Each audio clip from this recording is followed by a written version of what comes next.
What is up, everybody? What's going on? A little late in the week to see you there, Little Trevisimo, but late in the week. That's all right. It's still the week, right? yeah, still the week. We Still the get it one week. in That's right. number two something. We're going to complete this deal one way or another. One way or We another. lasted longer than Monday Night Raw. Hey, and it's been kind of a tough week for when it comes to celebrity deaths. It's been a rough one. Lost rock legend Ozzy. Lost Theo Huxtable, Theo Huxtable. The Hulkster died everybody's today. big brother. We wanted, and then Hulk Hogan today, Yeah, and another one. Chuck Mangione. Chuck Mangione, man. If you're a King of the Hill fan, you know who Chuck Mangione is. Yeah. So So yeah, man, yeah, just tough stuff. But that's it all right. is. It's like our childhood. Ozzy Osbourne was one of the first heavy metal albums I had as a kid. I had an uncle that was a big Ozzy fan. Another uncle was a big Black Sabbath fan.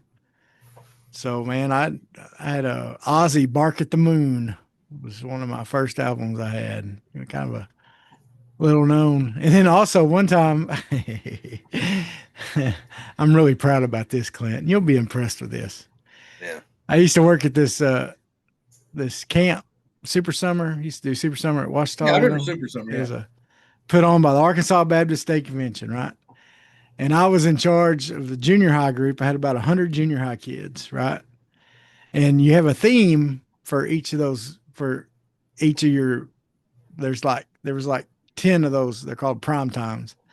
There's about 10 of those, right? And so each of those had a theme to it. You know what my theme was for my prime time? I have no Crazy idea. Train. There you go. That's a good one. That could be, you know what I think Ozzy wish he would have done before he passed? What's that? Taking a chance. He'd watch this podcast, That's right. Yep. and he probably would have liked it. He He would have would just liked it, shared it. then he would probably share it. He'd have shared it. Heck, knowing the Oz man, the Wizard of Oz himself, the Prince of Darkness, he might even have subscribed. He would have subscribed. I guarantee you he would. He would have. And you Ozzy, know you'll be what? missed. You're a You should legend. be like Aussie people. There you go. Not don't bite heads off bats on accident. Yeah, and don't do all those drugs. Yeah, don't do that. But like, share, subscribe, There you go. comment. He all would the have done things. that. And you know what? He probably would have liked him some Sean Michelle. He probably would have enjoyed some Sean Michelle. I bet Sean Michelle's done a couple Aussie songs in his day. I bet he has. So why don't you listen to him a little bit, and then we'll be right back at you. How about you, folks?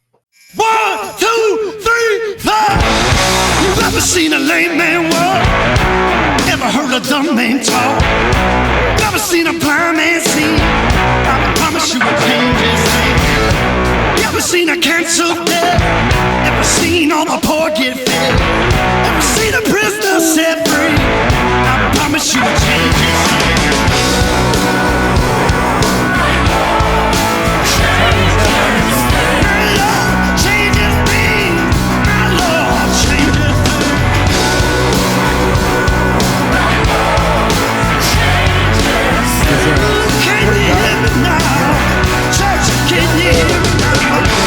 Ever seen a broken heart made whole? Ever seen an orphan find a home? Ever seen a weak find the strength? I promise you a change his thing. Ever seen the sick get healed? Ever seen a mystery revealed? Ever seen a death man rise? I promise you a change his thing. What's up, everybody? It's time. It's time for the Hog Slopping Podcast, baby. And I'm your boy, bigger T, with my man, Big C, Clint Clark. How you doing? Clint? You're not. You're just going to have to be. I mean, big T, big C, bigger T. I mean, because you're not that much bigger anymore. Well, I'm still normally the biggest guy in the room, so I'll take it for now. But you're also the most handsome. I am the most handsome. You are the most handsomest. I am a sexy guy over 300 pounds, and I can say just over 300 now, which is a good thing. Awesome. I'm proud of you. So I am. proud of. But Travis, part of the reason I got into jiu-jitsu was for exercise, right? Mm. Well, the reality is, I'm having issues with my hands. I got nerve issues and stuff like that. So I've really had to dial it down a notch. Yeah. But you also know me. I can't just sit around. I'm not going to sit around just dialing the vine. Yeah. Like we talked about the other day, my dream is to retire to Vegas, gamble all my money away, cocaine, and everything that comes along with it. All the things, yeah, all the things that comes along with it. That's my goal. Yeah. But no, I'd like to travel the country and retire to Vegas. That's what I want to do. So I don't want to shrivel up and die. I want to keep active. So I'm like, I got to find something to do. So I'm like, you know what? I used to play golf when I was a kid. I wasn't good at it because I just wanted to hit the ball hard. Like I wonder, a little bit more mature me, how can I do golf? So So when I was on vacation in Arkansas, I know me and you, we've talked about this. Yeah. But I know I haven't talked about it on the podcast because honestly, we have more important things to talk about. Yeah. But it's the off season, guys, and podcasting's hard. So just being honest with you. But it was a funny story too. So I decided, you know what? I'm going to try to play golf. I'm in Arkansas with my buddy, Robert Branscombe. Now, when it comes to things like golf, me and Robert are about as polar opposite as you can get. That's part of the reason me and Robert used to kind of get into it like we can, because we're just different people, raised different, different ideas on how to do things and stuff. So I'm the type of guy, like, if I think your ball's better than mine, then I'm just going to pick mine up and go up there and play yours. Yeah. I ain't out there keeping score. And Robert was always more of the. Yeah, he took it serious. Took it serious. As I call it, so Robert, I ain't played in 20-something years. I want to go out there and scramble with you. I don't want to. And if I don't get out about hit the ball, then I ain't going to get out hit the ball. He's like, oh man, I got you. And we were cool. So. Robert, of course, he's the king of Marlton, practically. I think he's the grand poobah. And he's put in a lot more practice than you have in golf. Yeah, no, Robert's actually a pretty good golfer. Yeah. I think in the Marlton Country Club, Robert could probably go out there on a good day and probably shoot par, maybe a shade below. I mean, I'm just giving the man his due. Yeah. That's it, Robert in practice. He hadn't played in a month, he told me, but Robert was a pretty good golfer. So I went out there and just said, hey, we're going to have fun. We didn't even keep score. He halfway kept it like, hey, we had birdie. But I just wanted to see if I could even do it with my hand and stuff now. Mm-hmm. So I decided I'm going to get golf clubs after that. Like, I'm going to buy me some golf clubs. Yeah. So end up buying some from Amazon. And I really wanted to get them that day. Like I bought that set, and I found a set like for $220 off Amazon. But I really wanted to play with golf clubs. They're supposed to be delivered Saturday. I bought a 12-pack of balls, which should last me 2 holes. Yeah. Something like that. But I bought a 12-pack of balls and some tees. So man, my golf balls and my tees come in on Saturday just like I wanted. Saturday night, I was looking forward to coming home, going to the driving range. And I was probably going to go Sunday too, just hit some balls. I didn't get that. They delayed my package. I was devastated. I was going to just request my money back and buy a set here, but I couldn't find a new set for less than $500. Yeah. And I dude, I got a steal. Like I was telling you, I got their ultimate. I went and hit them today. They hit good. Yeah. At least I was happy with them, but I said for no more than bag too. Yeah, came with a bag. No, okay.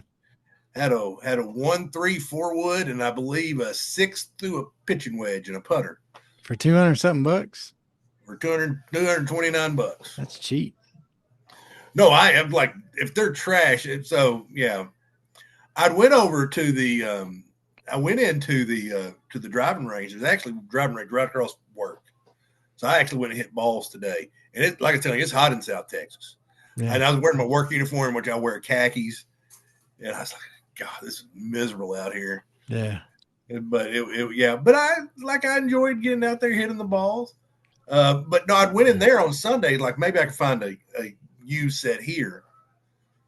And I think there was somebody's like probably 15, 16-year-old son working there that day. Yeah. And you could tell he had no interest in being there. Yeah. So help was not good. Yeah. It was. Did you ever last set I had was made at Peacock Golf in Russellville. Did you ever buy Yeah. clubs from there? I never did. My clubs,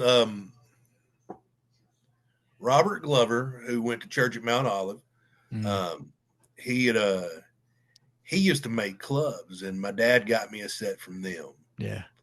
Because what me and Matt Nelson used to do when we played football to Arkansas Tech, Matt lived in Sherwood. Yeah. And so what we would do is we would leave Russellville like kind of early on a Friday, and then we would go play $5 and play a night at Fort Roots. Oh yeah, you used to love Fort Roots. Yeah. Yeah, we used to play Fort Roots because they had that one hole that was a bad dog leg to the right, and I could about drive it. Yeah, you cut it off. Because I had such a bad natural slice. But it used to be back then, I just wanted to see how hard I could hit it. Yeah. And now I'm focused on keeping my eye on the ball, hitting it straight. Well, the only clubs I've ever owned were copies. And my first set was made by David Sharp, who's the athletic director at Washita. Okay. He was just an assistant coach, football coach, but he taught my golf class. And he liked doing it for just fun. He liked putting the clubs, he would order them from Golfsmith and put them together. Right. They were Lynx Black Cat copies. See, that's why I had the Black Cat copies. And then, I think Wes had those too. But anyway, then my next set I bought down in El Dorado. But they were from Peacock Golf, and they were Callaway copies. And then I bought the Fusion driver copies, just the driver, and I was using my old 3-woods. And then I stopped by Russellville I was on my way to Razorback game actually one time, and I bought me a 3-wood at Peacock Golf, and I said I want a custom grip on this thing. And dude, I had a fat, they put a big old fat, awesome grip on it. Man, that 3-wood, it was sweet. It was really cool. But anyway, enough about golf. Well, But yeah, that's good stuff. But yeah, I was so bummed. Like they had an entire wall of just mixed match clubs. Yeah. And I the kid wasn't around to give me the price. He walked through the pro shop twice. Yeah. It was because I had they were $10 a club. I'd have pieced me a set together and canceled my Amazon order. Yeah. Because I'm impatient. But you already know that. So yeah. All right, Travis, and like you said, enough of golf. Well, Clint, SEC Media Days before it was most of the way through last week when we did our podcast, but Arkansas hadn't came talked yet. So last was it Thursday was the day for Arkansas? Yeah, Thursday. Pittman closed the show, which is the spot you don't want to be in. Yeah. Yeah. Eli Djikovich, when he got up there, he was like, well, thank you to the 14 people that are left. Because, Missouri went before him and there wasn't hardly anybody there. And by the way, did you see I was going to ask, did you see him be interviewed by John Neighbors? I did. And I didn't like it. You know why? Because I kind of liked him in that interview and I don't want to like him. He was likable. Here's the thing. The man's done a good job in Mizzou. Yeah. And I want to slap his face. Well, but there is an argument as what could a Sam Pittman do with the schedule he's had to play there compared to the schedule that Arkansas's had. But that's something big going on in sports talk right now. I listened to an interview with Phil Steele talking about Arkansas earlier today, and yeah, I listened to the exact same interview. And he was talking about that, and so anyway, but there was a couple things that were brought up that I wanted to bring up from the media days, just observations I made, and you may have made some too. But first of all, Cam Ball was a star. I did not watch a lot of media days, but yeah. Not that we're surprised. Yeah. But Cam Ball was one of the best interviews of the whole week. He did a great job. By the way, his father had passed away a few weeks before. I had no idea. I don't Yeah, think you said you were a little upset that you didn't know because you would have definitely reached out. Yeah, I sent him a message after media days to let him know, just our condolences and everything. But he was wearing like a pendant necklace with his dad's picture on it. And it's in Atlanta, which is where he's from. All those things. So that was a cool deal. Um, Taylon Green was good as always. I mean, he carries himself very well. Um, Xavier Sorey did a good job. One of the things that I was impressed with Sorey that I wanted to bring up is he really defended Pittman. And he talked about, and I think he was really talking back to Arkansas fans saying, look, we don't like it when people talk about our coach because that's our coach.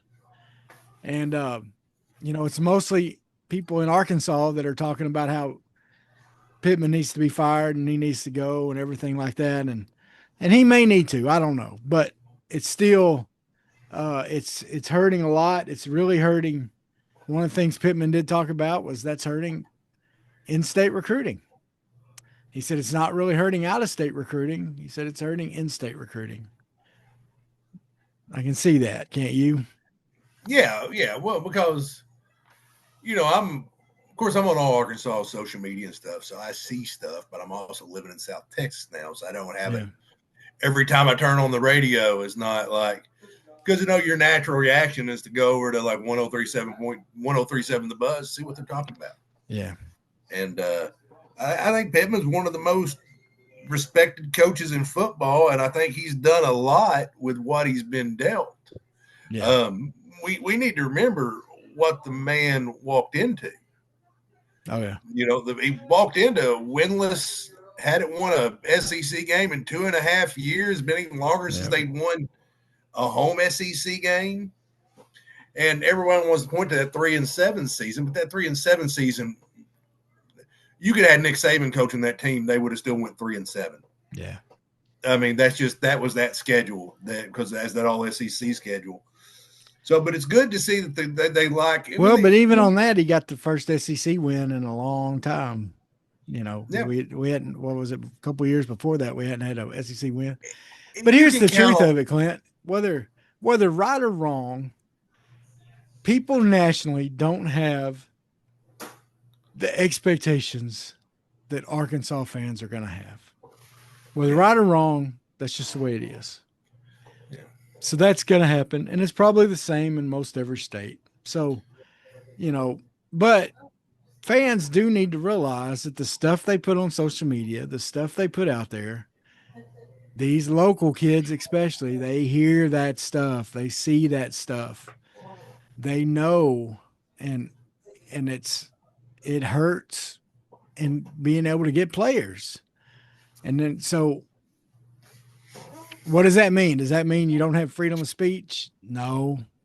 I just wish people would think it through a little bit before they say the stuff they're going to say. That's all I'm saying. Now, another thing Pittman talked about on the positive side was we had our first mention. He was asked about who Green would be throwing to. And without being prompted, he brought up Antonio Jordan from Warren. In case you don't know who that is, he's the 6'6", 230-pound, 3-star receiver. Now, he's a 3-star, but most people that watched him play say he should be a 4 or 5-star. And if he would be on social media, if he would have went to camps, if he would have sold himself out publicly, and let people like most recruits do, the kid didn't even have a Huddle account. Okay, you can't even go on Huddle and get highlights of him. Like all these recruiting guys can't get highlights of him. Okay, unless their game films they're getting from other coaches and stuff. Yeah. Okay. And Pittman brought up that they're seeing good things out of him in these summer practices. Clint, that's our hope, I think, this year for having I'm not going to say he's going to be Andrew Armstrong. Andrew Armstrong had a special year last year. But that guy that Green's going to be comfortable with, that's got the physical ability, the range, the athletic ability to catch any ball thrown to him just about. Yeah. I think he's our main hope for that. Because I don't think Omega Blake is that guy. I think Omega Blake can be a good receiver, but I think Omega Blake's more of a downfield speed guy. You know, I think Shanks and what's the other short guy? Our two Sharp and Shanks. Yeah. Those two guys are going to be great over the middle and mid-level routes, stuff like that, catching the ball on screens and stuff like that. Jet sweeps, stuff like that. They're going to be great for that. I think him, and I think, is it Gaines, our tight end? The tight end that came from the JUCO, the one from Montana State, wasn't it? Yeah, I think so. Yeah, that's it.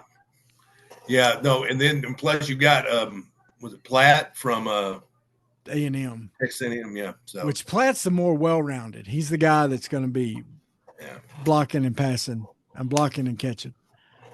So anyway, I was excited to hear Pittman bring him up because that's the first we've heard him brought up, and he brought him up without being, encouraged to bring him up. What's your response to that? Oh, well, I'm happy you asked. No, I mean, that's awesome. I think, here's the thing. Obviously what we're talking about the next segment is going to be a what if segment. What if the Razorbacks be good if this happens? Yeah. And one thing I wanted to bring up is Talon Green. That is going to be, because here's the thing you said. He missed a lot of open receivers because he was focused on Armstrong. Yeah. Does he develop?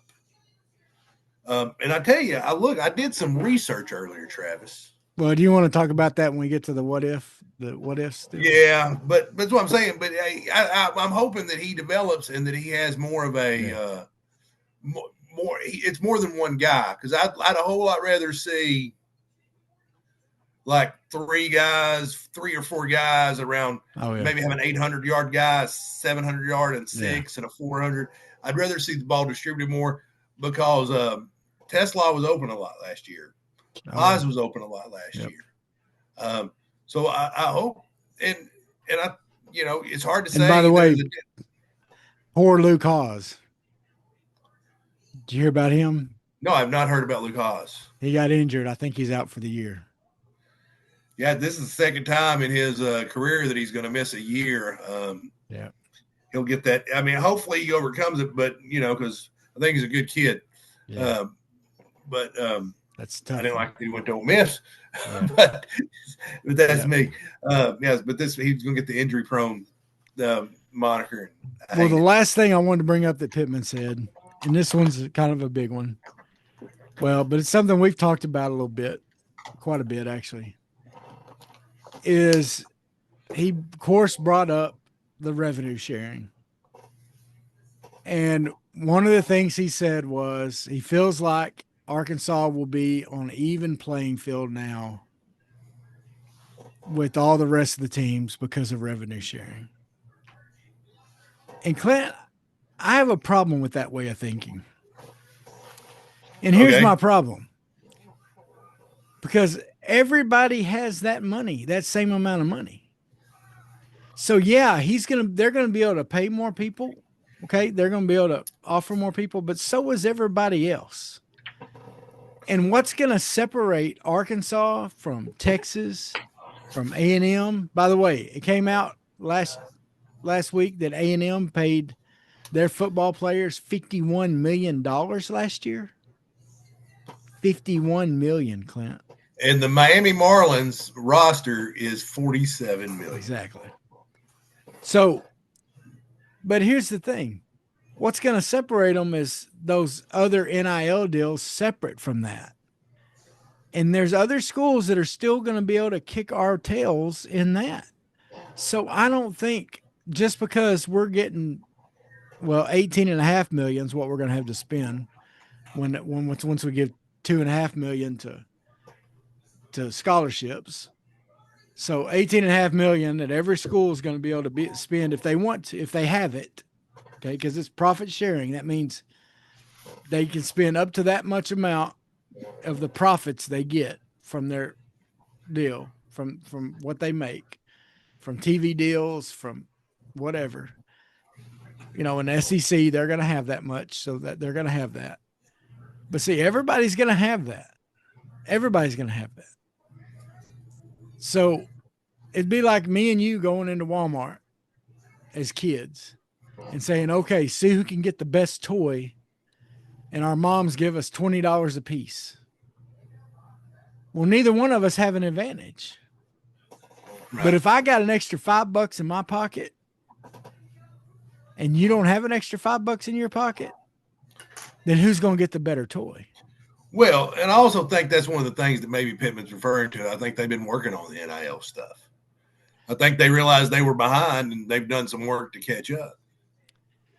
Yeah, but in his comments, though, Clint, that's not what he sounded like on that. Well, he said the profit sharing is going to even it out for all of us. And the profit sharing is, look, Alabama last year spent $23 million over what the profit sharing would be. No, and just look at A&M. The profit sharing is going to be a lot more. You got to come up with a lot more money. Yeah. Than that. It's just just inflation is all it's done. Yeah. It's caused inflation. Speaking of media days. Yeah. Did you see James Franklin was spicy? Uh-uh. He was spicy, Travis. What was he spicy about? Guess where Big Ten Media Days was? Las Vegas, Nevada. Was it really? He's just like, this is not Big Ten country. He goes, he's talking about how they didn't see Big Ten stuff, but he was griping about it. He goes, this needs to be in Chicago or Indianapolis. This needs to be in Big Ten country. But the problem is the Big Ten's all the way out to California now with USC. Yeah, I was going to say that's that. So technically it's Big Ten country, even though because SEC, we don't have a team in Atlanta, but that's where SEC Media Days is. Yeah. So it's kind of because there's not a team in Vegas. So what do you think? Should it be in? Does it have anything to complain about? I don't think that's a problem, honestly. There's not a team in Dallas, and they was in Dallas last year for SEC Media Days. Yeah. But of course you got UT, you got A&M, right? You got Arkansas close. And once like you said, there's not one in Atlanta, but you got Georgia close. You got, Auburn's not far from there. So a lot of it's about just where you're getting to do it. And to me, if I'm a coach, hey, let's go hang out in Vegas. See, and Bert was like, old Bert. He was loving it. He's like, man, brought back when I met my wife. That's right. He met his wife there and at the champagne blackjack room table, or something. Yeah. Blackjack table. Told her he was a history professor. Yeah. At Wisconsin. And then turns out he's like, you got a couple more zeros on that paycheck. I saw where he told the Frank Ragnow story. Oh, I didn't see that. About him, about his dad passing away and him and his wife flying him up there and stuff. But anyway. All right. So Clint, let's introduce the what if segment. The what ifs, obviously I brought up the first one already. Yeah. But for Talon to progress, it's going to mean Bobby Petrino's had a good year. And the whole point of this segment is, what are the ifs? What are the things that need to happen for Arkansas? If this happened, Arkansas has a chance to win more games than predicted or to have a good season. Okay, so if these things happen, of course, Clint because Vegas has 5.5. Yeah. If you're in Arkansas, hey, and if you want to sponsor us, I don't care. Bet Saracen, holla at you boys. That's right. Holla at you boys. Okay, let me find. Okay, so here's what gives me hope. Bobby Petrino's first head coaching stint was at Louisville. Season 1, they went 9-3. Season 2, they went 11-1. Yeah. And then look at Arkansas. He goes from, he had that little stop in Atlanta, but we ain't going to talk about that. Yeah, we won't talk about that. Like he improved at Arkansas from 5-7 to 8-5. Yeah. Then Western Kentucky 7-6 to 8-4. His second stint at Louisville, he went down a game. But Bobby Petrino historically has improved everywhere he went, and with just focusing on Talon, it could be the difference. Like, what if he progresses Talon Green like Bobby Petrino should? Well, I think the big what if you brought up earlier. What if Talon Green's able to find other receivers and not miss so many receivers? You know, you think if we're seeing it, and now granted, we give ourselves a hard time, but me and you boss on another game of football. Yeah. But so if we can see it, Bobby Petrino obviously sees it. Bobby Petrino knows far more about football than I do. Yeah. If you put our three, if you put our three brains in the room, Bobby Petrino's got the smartest one against mine and Travis combined when it comes to football knowledge. So if we see it, he sees it, and I think he's got to know that there's ways to work on that. He will have the man for 2 full years. He'll have him for 2 full springs and 2 full fall camps, or summer camps. There's no telling the progress that he's going to be able to make with it. Well, I'll tell you another huge part of that what if, Clint, is what if this line is as improved as they say they are? Because that was a big part of it. Some of the reason I have to believe it wasn't all on Talon Green's inability to find the receivers. A lot of it was on Talon Green not being able to, because the pressure that was being put on him because the offensive line was struggling so many times. And, there was a great, DJ Williams does a great podcast, his 4th and 5 podcast. And he had a friend of the program, Carmona Jr. on the podcast this week.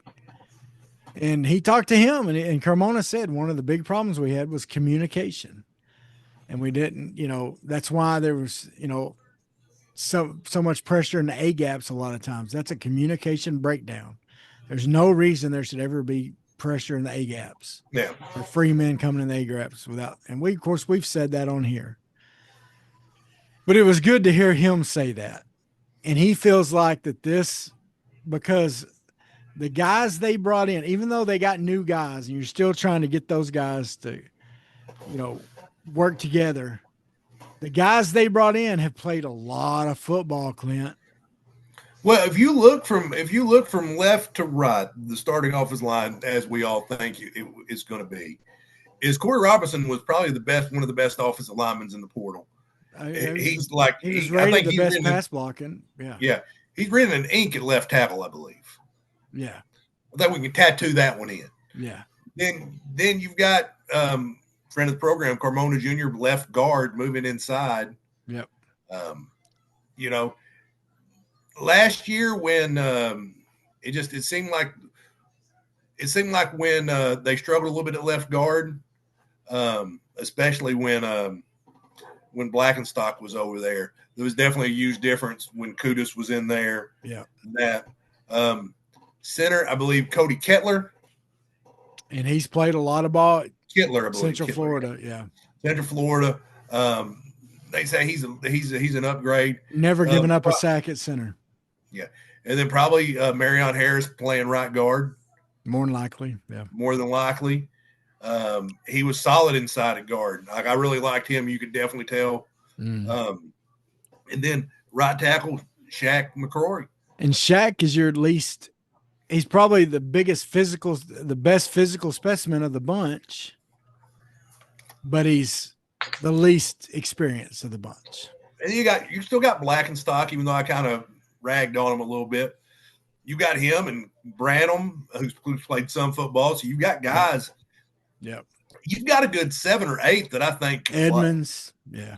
Yeah. Edmonds played the bowl game, and there was a game they got a lot of playing time. Yeah. No, I think if they're as improved as we hope they are, which they can be, I think that'll add to what you're saying about Taylor Green. I think Yeah. that's gonna make. And then I think the other biggest if is, or the next two is, I mean, we've talked about it a ton. Is next is the defensive line.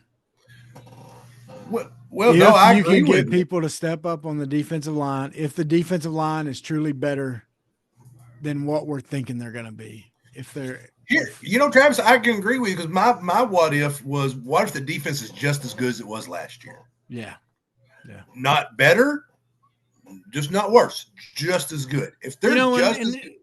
And here's the thing, Clint. I was thinking through it the other day. If you take away that Ole Miss game, how much better would the numbers of the defense been? Like if that Ole Miss game hadn't have been the defensive debacle that it was. Okay. Yeah. No, I mean, that would have changed the numbers a whole lot more. Yeah. Now you can't take that back. That's the way it happened. No, I mean it happened. We don't want to talk about it, but it happened. Yeah. But yeah, I think and the other concern is the D-backs. What are they going to do? Well, yeah, the D-backs. I think there's some talent back there. Well, the D-backs they're a worry every year. Yep. They just are. But you lost some key contributors. Yeah, the portal was cruel. And one of your penciled in starters was a Singletary, and he got picked on an awful lot last year. Yeah. So is he going to be better, or do we got somebody that can take up for him? Singletary was also a 5-star recruit. I mean, you got to hope that he looked bad, and other teams. You got to hope eventually it clicks. Other teams knew it, man. They were going at him like crazy. Yeah, they would have put me and you over there on him and thrown it to us. They thought. I doubt that, but okay. Yeah, I mean, you went too far. Yeah, I did. Grant went too far. I'm not worried about linebacker. I think linebacker are going to be linebacker is the strength of the team, and in fact, they're going to count on linebackers to get the pass rush. I think. Yeah, I think we're going to see a lot of 3-down linemen, especially since we got a couple big guys in the middle. I think Ball will be playing some. I think you can put him as I think you can put we got the two big guys. One of them, I forget their names, but we got the two guys that were like over 350, and one of them's lost a bunch of weight. He's lost like 50 pounds. But you got those two guys that are athletic big men that aren't bad. You got them at nose. You can put one of them at nose. I think you could put Cam Ball and Quincy Rhodes as the other two down linemen, and then bring in Sorey and Shaw off the edge blitzing. Let one of them blitz every time, because they're both really good blitzers. Yeah. No, I love it. And I guarantee you Travis Williams is coming up, all kinds of ways to get after it. And and that's not an original thought by me. That's what I've seen him do in the last couple of years. In order to get extra pressure when our other guys wasn't getting pressure, he used linebackers like those, that we've had, athletic guys, to do that. So I think that's what's going to happen, and hopefully that'll work, and hopefully those 3-down but if you think about it, if you're able to put, because Quincy Rhodes is a defensive end, but he's 280.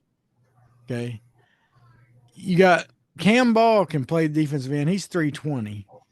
But on a 3-down lineman, he's athletic enough. You could put him on. You wouldn't have to put him at nose.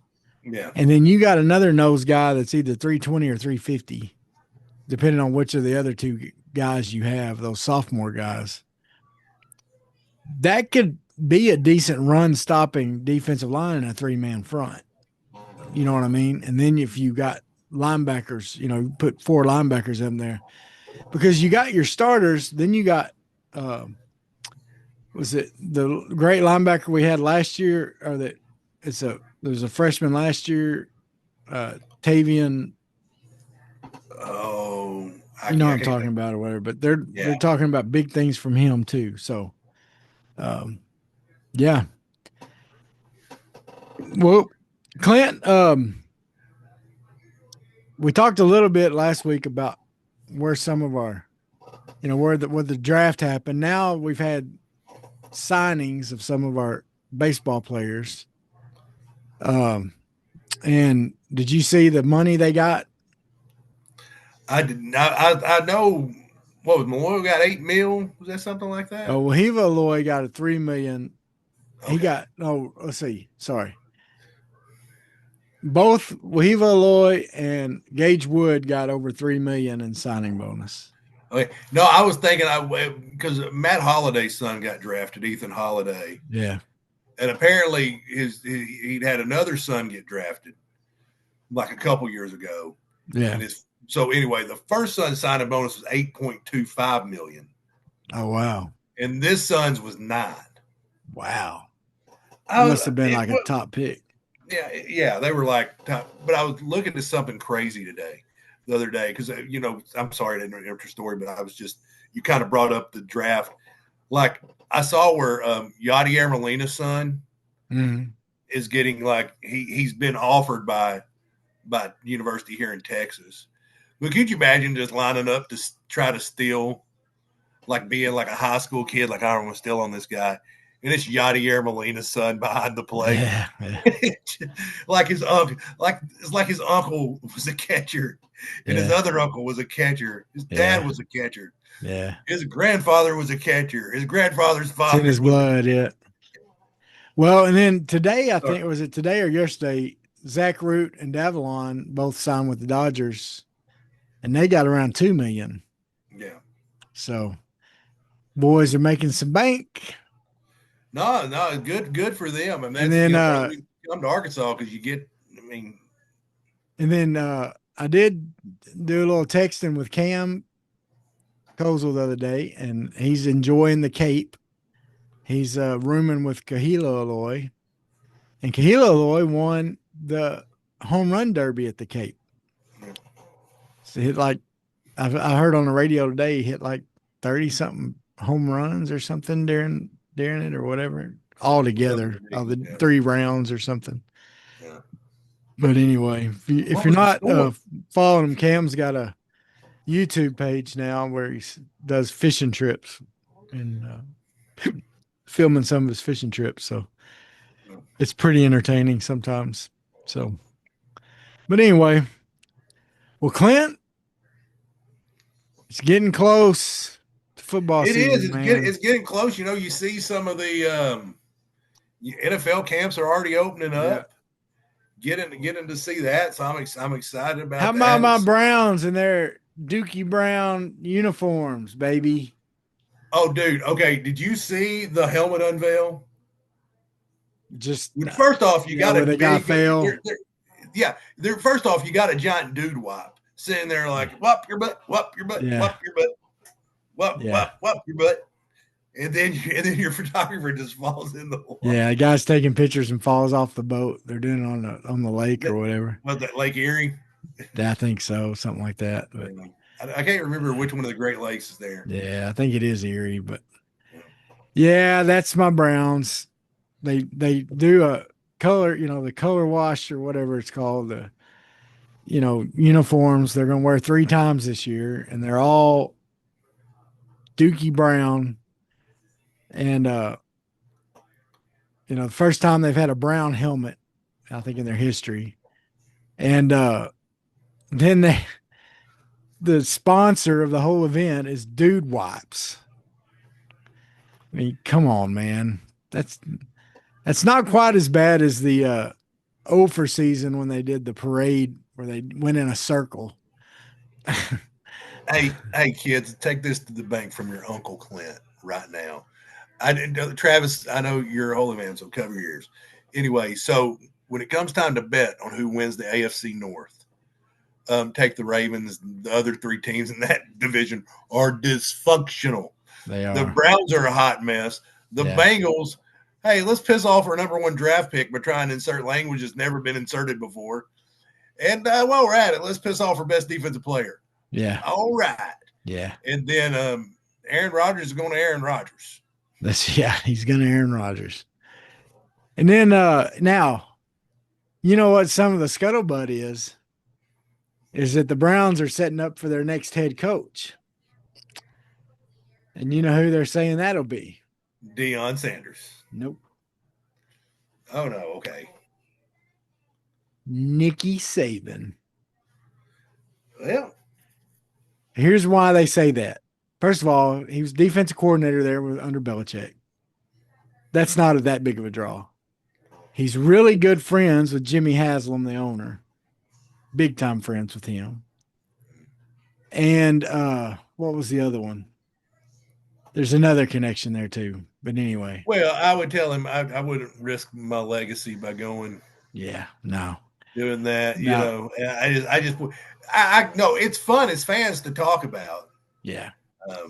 Well, if he's so really good maybe friends with Jimmy Haslam, then he knows he's a crappy owner. So well, stay dude, away, dude. I ain't leaving that cush job on Yeah. college game. I don't think Miss Terry wants to go hang out in Cleveland.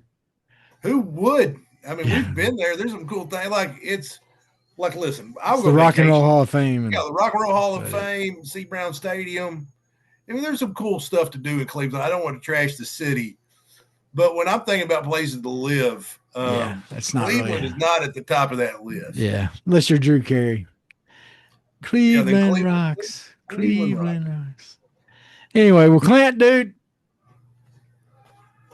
that's another one in the books. Another one in the books. Made it through another one.